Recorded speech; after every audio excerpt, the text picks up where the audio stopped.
একটা ছোট্ট আর মিষ্টি বিড়ালের নাম ছিল মিমি। এক রাতে মিমি আইপ্যাডে তার প্রিয় কার্টুন দেখছিল, আর তার পাশে ঘুমিয়েছিল মা বিড়াল। মিমি দেখতে দেখতে তার ছোট্ট চোখ দুটো ভারী হয়ে এলো, আর সে ঘুমিয়ে পড়ল। চোখের সামনে আইপ্যাডের আলো জ্বলতেই থাকল। পরদিন সকালে ঘুম থেকে উঠে মিমির কিছু একটা অদ্ভুত মনে হল। সে একবার চোখ মেলল, দুবার, কিন্তু কিছুই স্পষ্ট দেখতে পারছিল না। তার খেলনা, তার মা, কিছুই ঠিকভাবে দেখা যাচ্ছিল না। ভয়ে আর দুঃখে মিমি কাঁদতে শুরু করল। মিমির কান্না শুনে মা বিড়াল সঙ্গে সঙ্গে জেগে উঠলেন আর মিমিকে জড়িয়ে ধরলেন। ভয় পেও না মা, মা বললেন, চলো ডাক্তারের কাছে যাই।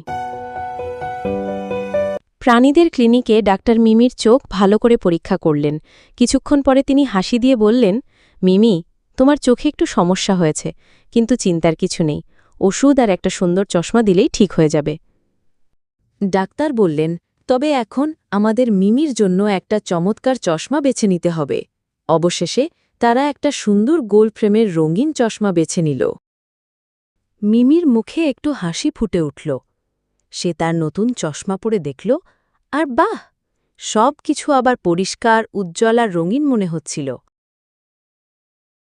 আর সেদিন থেকে মিমি চশমাকে তার সেরা বন্ধু বানিয়ে ফেলল। সে বুঝে গেল, চোখের যত্ন মানেই ভালো দেখা, ভালো থাকা। সেদিন থেকে মিমি প্রতিজ্ঞা করল, সে চোখের যত্ন নেবে, কম স্ক্রিন, বেশি খেলা আর সময় মতো বিশ্রাম।